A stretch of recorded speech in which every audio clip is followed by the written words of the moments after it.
contexto de 1 Samuel capítulo 3 é um contexto de apostasia. Apostasia, meu irmão, é o esfriamento da fé. Ana Cláudia, Deus abençoe, é o esfriamento da fé. É quando aqueles que deveriam ouvir mais profundamente a voz do Senhor, quando aqueles que foram levantados para estar diante do Senhor e ouvir a sua voz, eles entram no caminho do erro, entram no caminho do pecado, profanam o santo nome do Senhor, trata as coisas do Senhor de forma leviana, a saber, os filhos de Eli, Ofni e Finéias, sabe? E aí eles, sabe por quê, irmãos? Eles pecam contra o Senhor. Primeiro, eles corrompem o sacerdócio. Eles não respeitam a presença de Deus, a unção de Deus que estava sobre a vida deles. E como eles não respeitam isso? A palavra declara, 1 Samuel capítulo 2, os crimes dos filhos de Eli. Eles eram filhos de Belial, filhos da rebeldia, filhos que não obedeciam os pais, filhos que não olhavam para os caminhos dos pais e trilhavam o seu próprio caminho com o seu próprio coração. E ali, Deus decide exercer juízo, trazer justiça, tudo ao seu tempo. E o pior de tudo, esses homens, eles deitavam com as mulheres em frente à tenda da congregação, irmãos. Em frente ao tabernáculo, eles tinham relações sexuais com as mulheres, profanando assim o seu sacerdócio e corrompendo assim a unção do Senhor a qual eles foram ungidos. Tem alguns pecados que ninguém fala mais, mas é necessário você saber. Tem algumas atitudes que você pode tomar e pode entristecer profundamente o Espírito Santo do Senhor na sua vida. E aí você vai se sentir vazio, você vai se sentir como se Deus não estivesse com você. E uma dessas situações é essa: ter relações sexuais com vários parceiros, sabe? Tem pessoas que não são casadas e não têm no coração, ouça bem, não têm no coração o desejo de casar. Tem pessoas que aceitaram Jesus e querem ter uma vida com Jesus, mas não entra ali na vontade do Senhor. E a vontade do Senhor é que você seja feliz no seu casamento, que você seja feliz no seu relacionamento. Porém, segundo a ordem de Deus, Deus criou, irmãos, o ato sexual para comunhão entre o esposo e a esposa. E ali naquele ato eles se unem em uma só carne. É um mistério, é um poder sobrenatural que tem isso. Isso é muito poderoso. Muitos já não estão mais falando sobre isso, com medo. Mas nós temos que falar, nós temos que dizer, amém? O sexo, ele foi reservado por Deus para o casamento, amém? Porque há uma conexão, algo profundo que acontece. Eu quero que você desperte para isso. E eles eram sacerdotes, eles eram servos de Deus, deveriam conhecer a lei, eles tinham sobre eles o azeite da santa unção. Eles não respeitaram a presença de Deus sobre eles e nem a presença de Deus no tabernáculo. Aí Deus levanta um homem, um profeta, vai até Eli e declara a palavra que iria acontecer. E Eli, mesmo ouvindo que Deus iria se vingar, que Deus iria entrar com justiça, que Deus não iria deixar aquilo daquela forma, daquela maneira, ele não toma posição alguma, irmãos. Ele não toma posição alguma. É impressionante como ele estava fraco mediante as situações dos seus filhos. Ô glória, mas a palavra diz que enquanto um sacerdócio, preste atenção aqui, quem você é nessa palavra? Enquanto um sacerdócio estava caído, se corrompendo cada vez mais, Deus estava levantando um outro sacerdócio. Deus estava levantando uma outra pessoa. Deus já tinha inserido no cenário uma outra pessoa que viria e viveria dedicado ao Senhor, a saber, o filho de Ana, a qual ela clamou por Deus durante muitos anos, para que Deus quebrasse a sua esterilidade e Deus se lembrasse dela. E é muito interessante que no capítulo 1,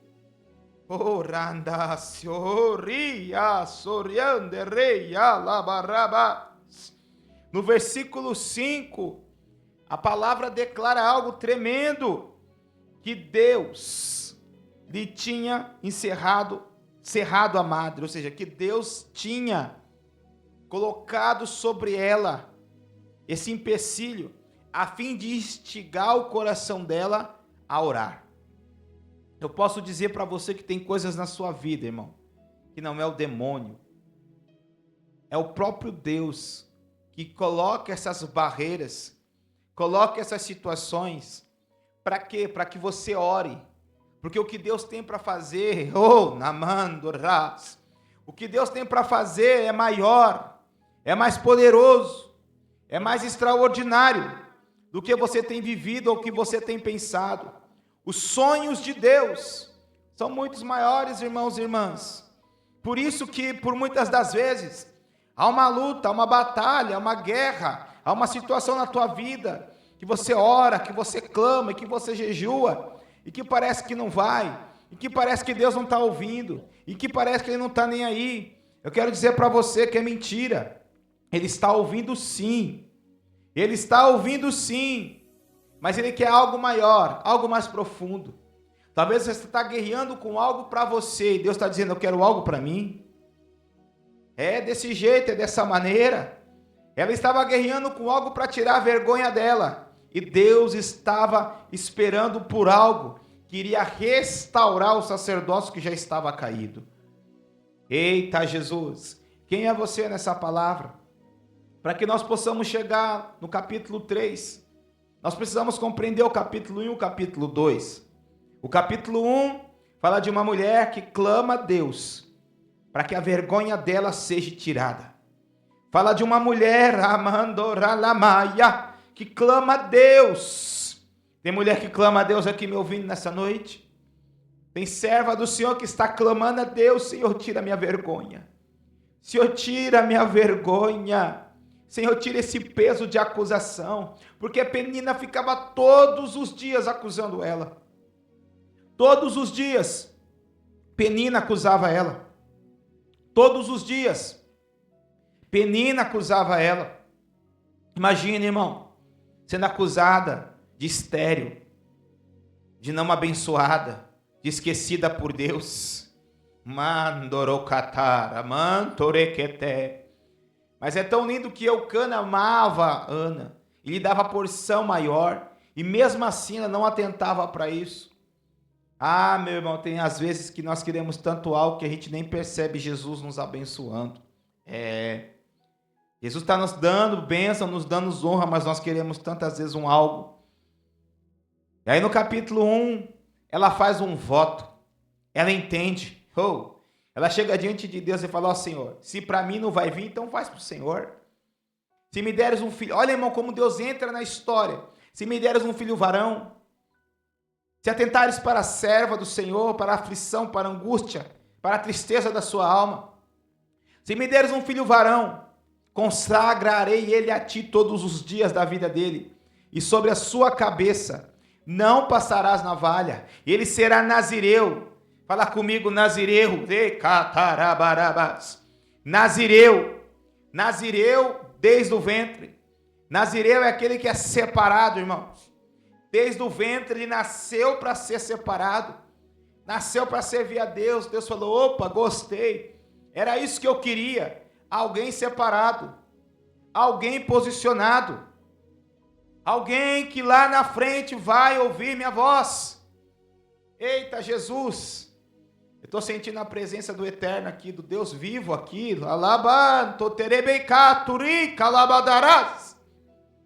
E a palavra corre, versículo capítulo 2. Declarei para você os crimes de Eli, dos filhos dele. E aí esses crimes, esses pecados, o que trouxe para o tabernáculo? Esfriamento, apostasia, A palavra diz em 1 Samuel capítulo 3 que as visões, no versículo 1, a palavra de Deus era rara. Eita Jesus! E era de muita estima naqueles dias. Não havia visão manifesta. Pega esse mistério, profeta. Pega esse mistério, profetisa de Deus. Pega esse mistério, irmã Sara. A palavra diz que a palavra de Deus era rara.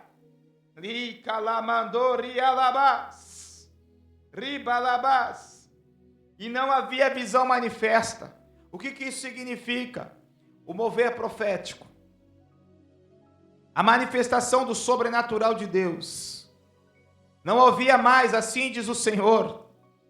Não havia mais manifestação da presença. Não havia mais a manifestação dos dons espirituais. Não tinha visão. Não tinha. Por quê, pastor? Porque entristeceram o Espírito Santo. Pastor, porque as igrejas hoje não tem mais? Porque entristeceram o Espírito Santo. Estão apostatas da fé. Tem túnica de linho. Tem mitra na cabeça. Tem posição, mas não tem unção. Não tem vida com Deus. Profanaram. Mexeram com as ofertas. Presta atenção nisso. Mexeram com as ofertas do Senhor. Sim, o sacerdote ele tinha uma parte da oferta. É bíblico. Mas eles não davam honra àqueles que ofertavam ao Senhor. Eles tratavam de qualquer jeito, de qualquer maneira. Tanto a oferta quanto o ofertante é precioso para Deus. É precioso para Deus, presta atenção, tanto a sua oferta quanto você é precioso para Deus. É precioso para Deus, porque a oferta é a extensão da sua vida.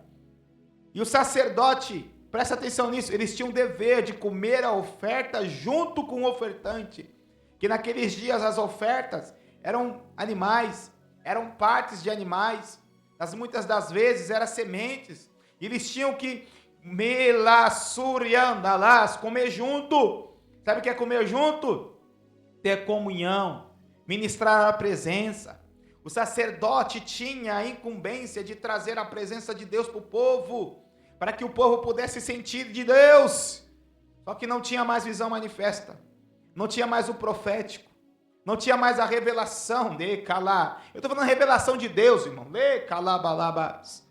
Revelação de Deus, doa quem doer, falando as verdades do Senhor, porque ainda que a revelação seja dura, seja uma repreensão, ela vem do Pai, e vem sim para nos alinhar à sua vontade.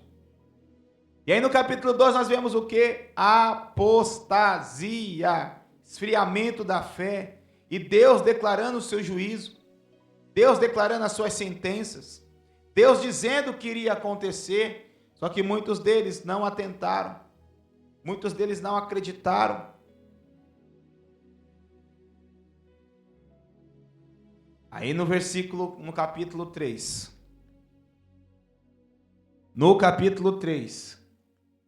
antes que a lâmpada de Deus se apagasse, antes que a menorá e os 7 Espíritos de Deus se extinguissem, antes que a presença, o fogo de Deus fosse embora, Deus chama o menino. E o menino que ele projetou, e o menino que foi separado desde o ventre para ouvir a voz do Senhor, ele é chamado por Deus. E nessa noite o Senhor está te chamando. Samuel, Samuel, Samuel, Samuel, Samuel, Samuel. Deus está te chamando nessa noite. A voz do Senhor está te chamando. Samuel. Eita, labasi, cantarabás. Rabassorianda, rei, larabás. Talvez você não está entendendo. Algumas coisas na sua vida não estão indo, porque Deus está te chamando. Deus está te chamando. E ele não conhecia ainda a voz de Deus, mas ele vai até o profeta Eli, o sacerdote Eli, 3 vezes. E na terceira vez Eli reconhece que Deus estava o chamando, irmão. E ele ensina Samuel a ouvir a Deus. Para se ouvir a Deus, Deus nos chama pelo nome. Só que para continuar ouvindo, nós temos que nos colocar na posição de servo. Ele ensina. Quando ouvires a voz de novo, diz: fala, Senhor, porque o teu servo ouve. Deus só fala com aquele que vai lhe servir, meu irmão. E servo é aquele que obedece. Você entendeu agora porque ele não falava mais com Eli nem com seus filhos? Porque eles pararam de obedecer ao Senhor. Talvez você está buscando a voz de Deus e Deus está te respondendo: você quer me ouvir? Você quer que eu fale com você? Você quer que eu fale com você? Você quer que eu fale com você?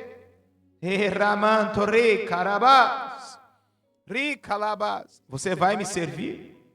Você vai me obedecer? Sim ou não? Porque para ouvir a minha voz, é necessário que você me obedeça. Obediência total é o que o Senhor quer para que você possa ouvir a voz dEle e carregar os seus mistérios. Porque a partir daquele momento, Samuel, ele é confirmado por profeta. E Deus começa a se revelar para Samuel.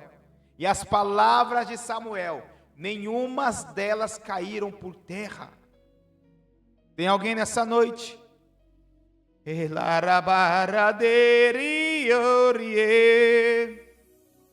Tem alguém nessa noite que quer ouvir o Senhor? Que decide ouvir o Senhor? Que decide ouvir a presença do Senhor? Oh, Jesus, ajuda aqui, Jesus. Tem alguém aqui nessa noite que quer ouvir a voz do Senhor? E quer que o Senhor fale com você de uma forma mais profunda, mais intensa, mais poderosa? Eu falo para você nessa noite, é simples. Aonde você está, se você puder. Eita, Jesus, se ajoelha. Coloque-se diante do Senhor. Feche os seus olhos. Que eu vou orar por ti agora.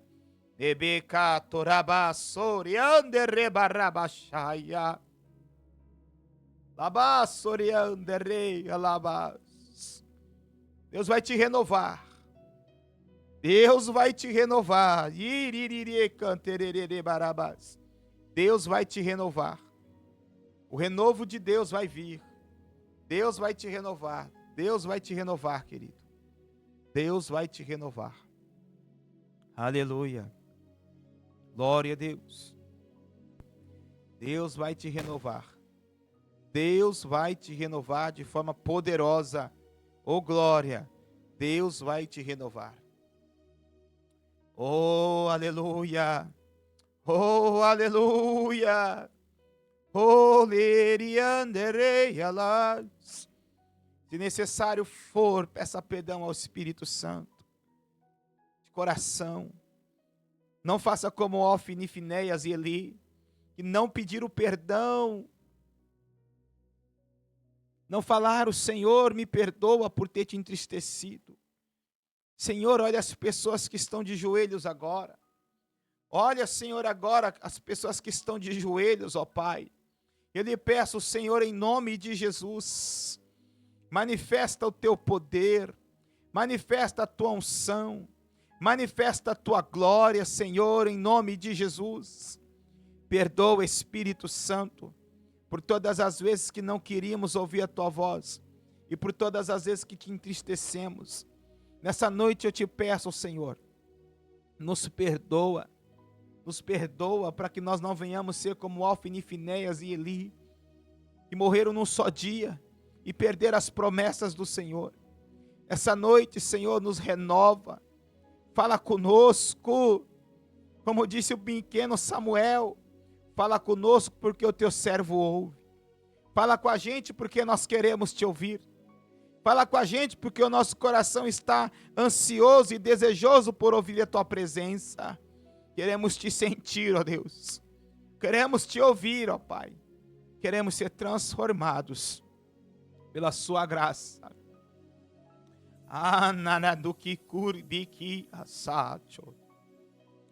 Aramando itiquito kuteri cantu yasato.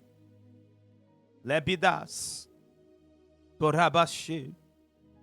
Lebiantorei. Naramanturi andalaiase. Louvado seja o teu nome, Jesus. Oh, grande Deus. Abençoa essa vida, abençoa essa casa, abençoa essa família, Pai. Derrama sobre elas o teu poder, em o nome de Jesus. Oh, glória. Glória a Deus. Deus te abençoe, meu irmão. Curta, comente, compartilhe. Se inscreva no canal, amém, para que você seja cada vez mais abençoado.